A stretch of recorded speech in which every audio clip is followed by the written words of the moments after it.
Okay, so service call here. I got the power off. What I think is wrong here is a motor, not just because there's some soot or whatever out here, but because I found it, contactor pulls in, nothing happens, right?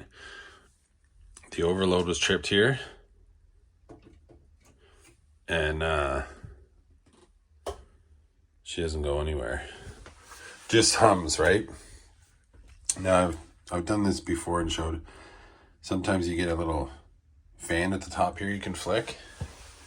And with this style of motor, and this is a starting cap, if you've lost the cap, you can just flick the motor and it'll take off.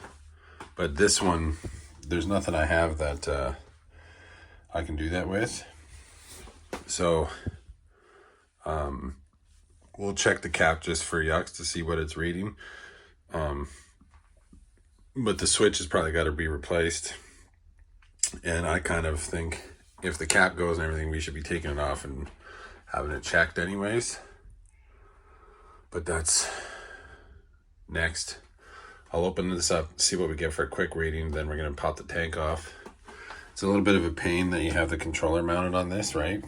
And this old Robertson custom lift from 94, but hopefully it doesn't take too long. Okay, so there's the rating. It's a 590 to 708. I got about 300 microfarads on there, just using the capacitor setting on that Klein. I'm not, like, the motor theory or whatever is definitely the weakest part of my game, but I'm pulling it. I've gotten word from the shop we do have what seems to be the right frame number and voltage for this Robertson. So let me see if I can't get the bolts out, get it lifted up, propped up, and I'll get back to you.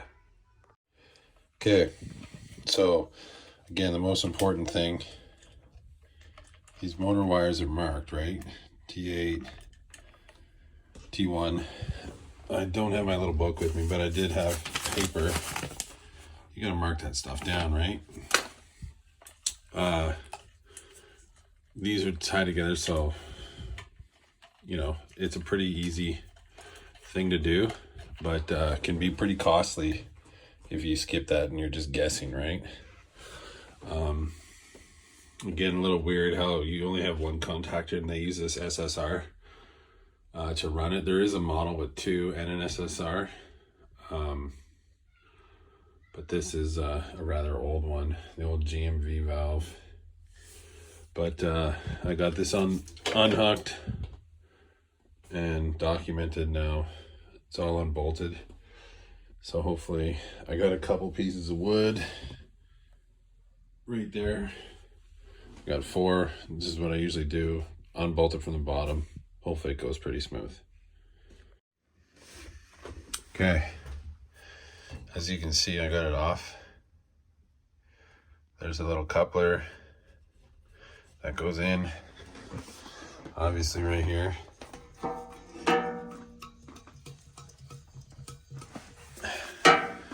And then there's obviously just right here, right? It was a little more difficult than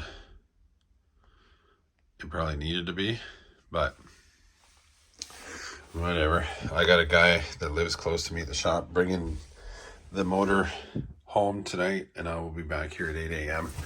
to continue. So I think I'm gonna have a second guy with me, and I still feel awkward doing this with 2 guys, but I'll give you a quick recap anyways when it's all done. Okay, wish me luck. Okay, so here's the other one. As you can tell, this is where the motor wires went. Here is the new one. The guy will meet me there in the morning, has the cover plate and stuff. What you're looking for here is like the frame number. Obviously everything else. We got it's a direct drive, so that's why the high RPMs compared to most. This is a 56H, and the current one is a 56C, but I just used a little caliper thing. They do line up the exact same right here. I got this in my bag. I took that off. But this is a rebuilt one that we've had. But actually, remember how I mentioned you can just like give this fan a flick. If you just lose the cap and it's humming, to test that without using a meter or anything, you flick this and it will start, right? Obviously in the top there was none, but I didn't notice on site. I never looked in here, but you could do that right there. There's the fan kind of blades or whatever. So I could have done that, but I'm pretty sure she's pooched anyways. So we'll get after her first thing in the morning.